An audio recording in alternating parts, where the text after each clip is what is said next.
जय श्री महाकाल दोस्तों। स्वागत है आपका ट्रेडर कैफीफाई में। तो आज की इस वीडियो में हम लाइव मार्केट अपडेट्स के बारे में बात करने वाले हैं कि मार्केट का आने वाले मतलब एंड तक 11:30 तक मार्केट का ट्रेंड क्या हो सकता है और हमें किस नज़र पे ध्यान रखना चाहिए। क्योंकि मार्केट मुझे ऐसे रेंज पर नज़र आ रहा है जहाँ से आप लोगों को वो ट्रैप कर सकता है। तो हमें कौन सी चीज़ से बचना चाहिए और किस लेवल पे ध्यान देना चाहिए वो हम इस वीडियो में देखेंगे। तो चलिए शुरू करते हैं क्रूड ऑयल एनालिसिस वीडियो। तो पहले हम कल की बात कर लेते हैं। कल जैसे मैंने आपको बताया था, आपने मेरा अगर थंबनेल भी देखा होगा तो वहाँ पे ही पता चल रहा होगा। मैंने बताया था आपको फ़ोकस करना है इस रेंज पे जो कि है 6828 पे। ये मेरा थंबनेल था, कीप आई ऑन 6828। उसका मीनिंग यही था कि अगर मार्केट इसको मैंने एक्सप्लेन किया था, अगर मार्केट ऊपर की साइड में ब्रेक दे रहा है, रिटेस्ट कर रहा है तो हम यहाँ से एक अच्छी खासी बाइंग में जा सकते हैं। मार्केट आप देखोगे क्या किया, मार्केट ने प्रॉपर वही रेंज को ब्रेकआउट दिया ऊपर की साइड में और ब्रेकआउट देने के बाद वहाँ पे प्रॉपर रिटेस्ट किया और रिटेस्ट के बाद में मार्केट क्या कर रहा है, प्रॉपर तरीके से हमें वो टारगेट देने में मतलब प्रॉपर वही टारगेट मार्केट ने हमें फेंक के मार दिया। अब मार्केट ने यहाँ पे हमें टारगेट तो फेंक के मारा, तो अब ये वीडियो बनाने का क्या मतलब।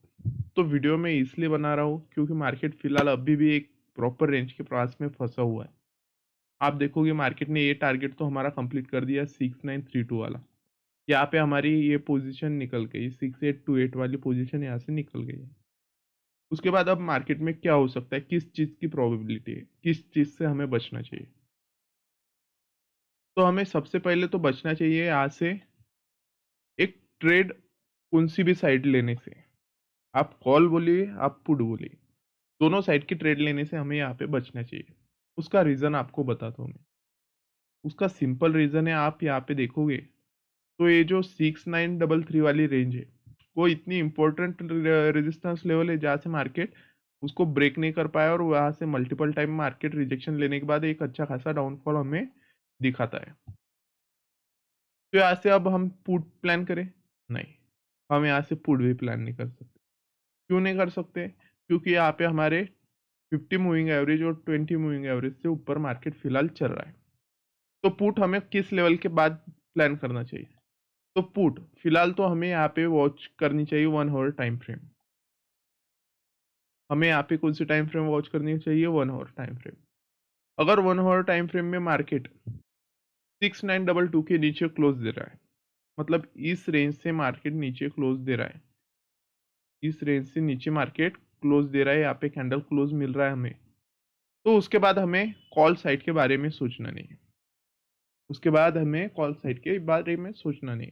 हम कॉल साइड के बारे में कब सोचेंगे? अगर यहाँ पे हॉर्ली टाइम फ्रेम बढ़िया सी एक फुल हेल्थ कैंडल यहाँ पे क्लोज दे रही है 6975 के आसपास मार्केट यहाँ पे क्लोज दे रहा है 1 आवर टाइम फ्रेम पे, तो हम उसके बाद कॉल साइड के बारे में सोचेंगे। और पुट साइड के इसके डाउन साइड में क्लोज देने के बाद हम पुट साइड में सोचेंगे। अगर हम फिलहाल यहाँ पे एक कॉल की सीन बनाते तो आप देख पा रहे होगे मार्केट ने 15 मिनट टाइम फ्रेम पे क्या किया। 15 मिनट टाइम फ्रेम पे मार्केट ने ब्रेकआउट दिया। अब ब्रेकआउट के बाद आप क्लियर देख पा रहे हो यहाँ पे एंट्री बनने के बाद हमारे एसएल खाने के लिए मार्केट रेडी था, जो कि गया अभी नीचे। यही रीजन था मेरा ये वीडियो बनाने का कि आपको बचा पाऊँ कि यहाँ से हमें कॉल साइड में भी जाना नहीं है ना पुट साइड में जाना है। तो मार्केट ने ब्रेकआउट देने के बाद फिर से क्या कर रहा है, डाउन साइड में जा रहा है। तो वही क्योंकि यहाँ पे है ही चांसेस मार्केट में यहाँ पे बहुत बड़े बड़े सेल पड़े होंगे और यहाँ पे जिन्होंने पोजीशन बनी है वो लोग यहाँ पे वो लोग इसको पुश भी कर रहे हैं प्रॉपर तरीके से। तो यहाँ से हमें गिरावट भी देखने को मिल सकती है और यहाँ से तेजी भी देखने को मिल सकती है। तो हमें किस चीज़ का वेट करना चाहिए? तो हमें अपने सेटअप का वेट करना चाहिए। अगर अब मार्केट यहाँ पे नीचे की साइड जा रहा है और उसके बाद ऊपर निकल रहा है, तो यहाँ पे हाई प्रोबेबिलिटी होगी कि उसके बाद मार्केट यहाँ से ट्रेंड अप साइड में शुरू कर देगा। क्यों कर देगा? क्योंकि अब अगर ये सेलर्स लोग डाउन साइड में पुश करने के लिए फेल होते, तो उसके बाद हमें यहाँ पे 2-3 सिग्नल कंफर्म बनने वाले, जो कि यहाँ पे ट्रेंड लाइन का ब्रेकआउट होगा, हमारा 50 मूविंग एवरेज भी ऊपर होगा, उसके बाद उसके ऊपर वो सपोर्ट ले रहा है, तो एक हमारे लिए ट्रेंड लाइन का काम करेगा 50 मूविंग एवरेज। मतलब यहाँ पे अगर उसके ऊपर मार्केट क्लोज ले रहा है, तो हमें यहाँ पे एंट्री नहीं करनी कॉल की साइड में। कॉल साइड में हम फिर भी 6950 के ऊपर ही एंट्री बनाएँगे। अब मार्केट यहाँ से अगर ऊपर की साइड में जाता है तो हमें तो क्लियर रहना चाहिए, क्योंकि सेलर यहाँ से मतलब सेलर यहाँ से रिजेक्ट होगा। रिजेक्ट होने के यहाँ पे मीनिंग क्या हुआ? क्योंकि यहाँ पे मीनिंग क्या हुआ? मीनिंग यही हुआ कि मार्केट उन्होंने डाउन साइड में ले जाने का ट्राई किया, पर वो वहाँ पे सस्टेन नहीं कर पाए और बायर्स लोग वहाँ से फिर से एक्टिवेट हो गए। तो अब हमें इसके बाद अच्छी खासी अपसाइड में मूव देखने को मिल सकती है।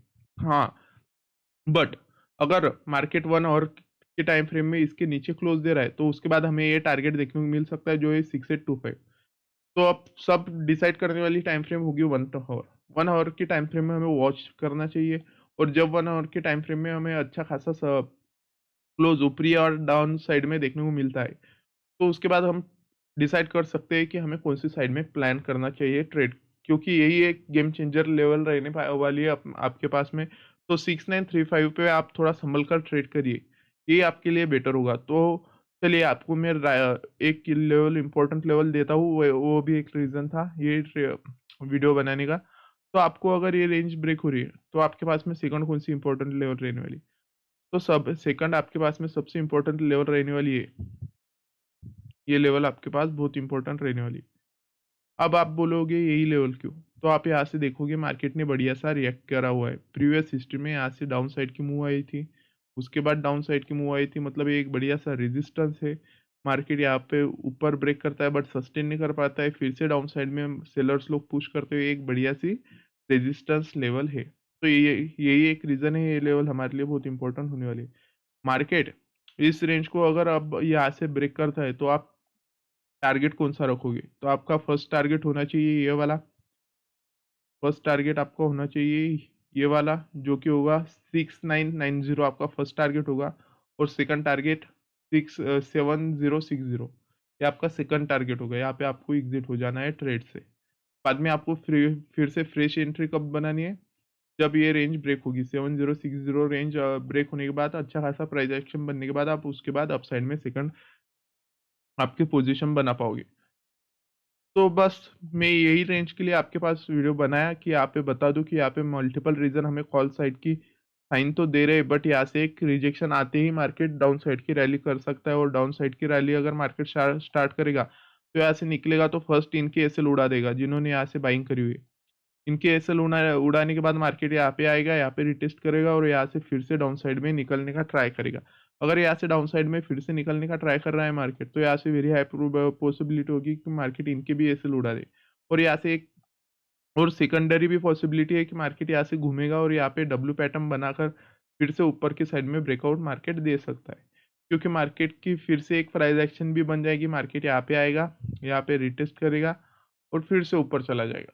तो ये भी एक प्रोबेबिलिटी होती है। तो करके मैंने आज की ये वीडियो बनाई, सोचा आप लोगों को इन्फॉर्म कर दूँ कि ये लेवल बहुत ही डेंजरस हो सकती है, तो कॉल साइड से बचना चाहिए और पुट साइड से बचना चाहिए।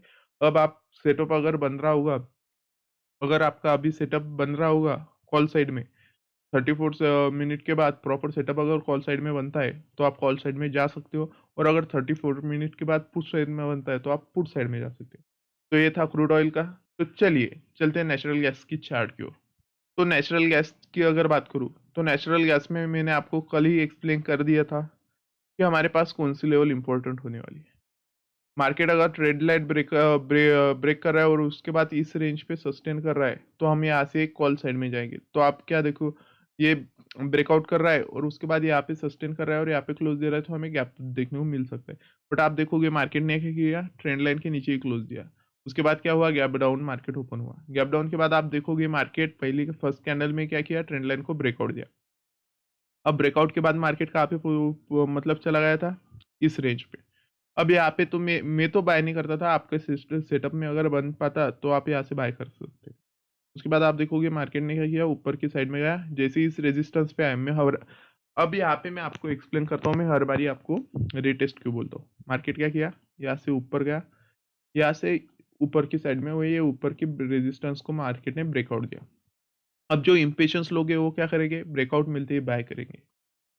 और जिनको फोमो हो रहा है वो भी यहाँ पे बाय कर लेंगे। ठीक है, उसके बाद क्या होता है, मार्केट यहाँ से नीचे आता है और नीचे आने के बाद मार्केट फिर से डाउन साइड की ओर इसे रिटेस्ट करता है, डबल टॉप बनाता है और अच्छा खासा फॉल हमें डाउन साइड की ओर देखने को मिलता है।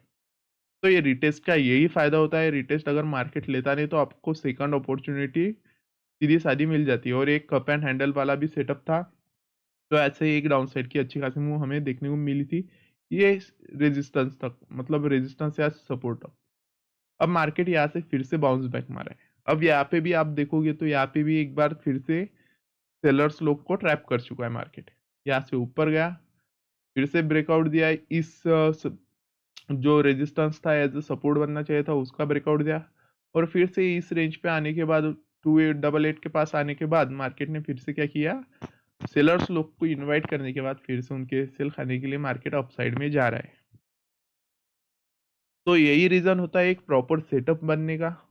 अगर आपके पास आपका सबसे प्रॉपर सेटअप होगा, तो आप एसएल से बच जाओगे। अगर सेटअप नहीं है, तो आपको एक सेटअप पे प्रैक्टिस करनी चाहिए। प्रैक्टिस करोगे तभी आपका एक सेटअप पे हाथ बैठेगा और आप मतलब लॉसेस से मार्केट से बचोगे।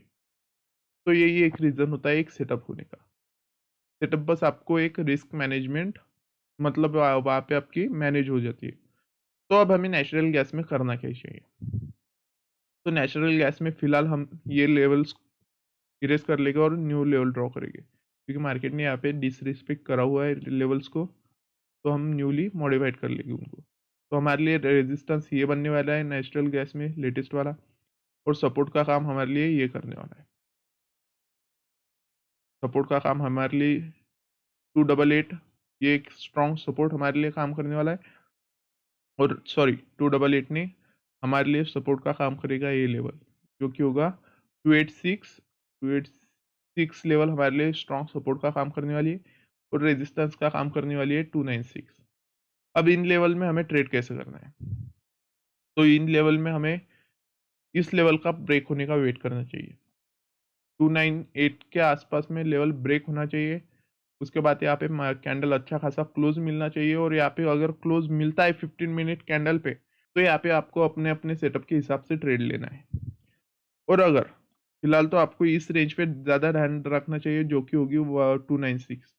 ये लेवल एज ए रेजिस्टेंस काम कर सकते हैं क्योंकि यहाँ पे होगा कप और हैंडल का एक निकलाइन जैसा। तो यहाँ से मार्केट एक रिटेस्ट मारकर फिर से डाउन साइड की ओर रैली कर सकता है। तो आपको यहाँ पे भी ध्यान रखना चाहिए। यहाँ से आपको फिलहाल कॉल साइड से बचना चाहिए और यहाँ पे मेरे मूविंग एवरेजेस 20 जो सेलिंग को हमें इंट्रोड्यूस करता है 20 मूविंग एवरेज और 50 जो कि एक कॉल साइड के लिए। तो आप देखोगे इसके बाद अगर मार्केट ऊपर की साइड में क्लोज दे रहा है तो ये क्या होगा, हमारा golden cross over moving average का हो जाएगा। ये हमारा फर्स्ट कंफर्मेशन होगा। सेकंड कंफर्मेशन हमारा होगा कि 298 का strong resistance area market break कर चुका होगा। ब्रेक करने के बाद यहाँ पे आपका जैसे ही सेटअप बनता है आप अप साइड में ट्रेड कर सकते हो। बट फिलहाल तो आपको 30 मिनट तक वेट करना चाहिए क्योंकि मार्केट यहाँ से भी पलटी डाउन साइड में खा सकता है। तो आप ये 2 लेवल्स आपके सिस्टम में ड्रॉ कर लीजिए। ये लेवल्स आपको बहुत इंपॉर्टेंट होने वाली है और अप साइड में आपके पास कौन-सी लेवल होगी? तो अप साइड में आपके पास सबसे इंपॉर्टेंट लेवल होगी यही, जो कि मार्केट अभी तक रिटेस्ट करा नहीं है। एक क्लोज़ और एक रेजिस्टेंस। यहाँ से उसके बाद ही मार्केट ने बढ़िया-सी 2 बार हमें रैली डाउन साइड में दिखा दी है। और डाउन साइड के बारे में आप डाउन साइड में ये लेवल जहाँ से मार्केट ने, तो ये 4 लेवल हमारे लिए बहुत इंपॉर्टेंट होने वाली है। अब ये लेवल मैंने ड्रॉ क्यों नहीं करी? क्योंकि एक फेक ब्रेकआउट पैटर्न था। मार्केट यहाँ पे सस्टेन नहीं कर पाया। फिर उसके बाद उन्होंने फिर से कमबैक किया, रिटेस्ट किया और फिर से अप साइड में मार्केट निकल चुका है। तो इसलिए मैंने ये लेवल ड्रॉ नहीं करी। यहाँ पे होंगे फिर से बायर्स अवेलेबल, बट सबसे स्ट्रॉन्ग लेवल तो यही होगा। अगर ये लेवल ब्रेक होता है और उसके बाद यहाँ पे रिटेस्ट देखने को मिलता है तो हम डाउन साइड जाएँगे। मार्केट जब भी रिटेस्ट देता है तो वहाँ से आप एक ट्रेड ले सकते हो, बिना रिस्क का ट्रेड होता है और उस ट्रेड में आपको प्रॉफिट भी ज़्यादा देखने को मिल सकता है। बस आपको सेटअप के लिए वेट करना चाहिए। तो आप फिलहाल तो ज़्यादा फोकस इन 2 लेवल पर ही करिए जो कि फर्स्ट लेवल होगी 294 और सेकंड लेवल होगी 298। 298 ब्रेक होने के बाद आपको कॉल बाय करना है और 296 को 294 पर रिजेक्शन मिलने के बाद आपको पुट बाय करना है। तो ये 2 लेवल पर आप ज़्यादा से ज़्यादा फोकस करिए। ये लेवल्स आपके लिए बहुत इंपॉर्टेंट हो सकते हैं। यहाँ पे हमें कप एंड हैंडल वाला रूल फॉलो होता हुआ देखने को मिल रहा है। उसके बाद रिटेस्ट और फिर से डाउनफॉल हमें आता हुआ नज़र आ सकता है। तो नेचुरल गैस में ये 2 लेवल्स पर आप ज़्यादा से ज़्यादा फोकस करिए और ये लेवल्स आपके सिस्टम में ड्रॉ कर लीजिए। मार्केट की प्राइस एक्शन मैं आपको बता देता हूँ। ऊपर ब्रेक होने के बाद ऐसी बनती है तो आप कॉल साइड जाएँगे। ऊपर क्लोज़ होने के बाद फिर से नीचे आ रहा है और ऐसे बन रहे हो तो आप यहाँ से पुट साइड जाएँगे और यहाँ से अगर मार्केट रिजेक्शन ले रहा है 15 मिनट कैंडल पर और यहाँ पे एक रेड कैंडल स्ट्रॉन्ग बना रहा है, मतलब यहाँ पे बुलिश इंगल्फिंग जैसा कुछ बना रहा है और शूटिंग स्टार कुछ बना रहा है, तो आप यहाँ से ही डाउन साइड जाएँगे, मतलब 295 से ही आप डाउन साइड में प्लान कर पाओगे। तो अगर आप लोगों को मेरी एनालिसिस वीडियो समझ में आ रही होगी और पसंद आ रही होगी, तो प्लीज़ यारो लाइक करें, शेयर करें और सब्सक्राइब करें। जय श्री महाकाल।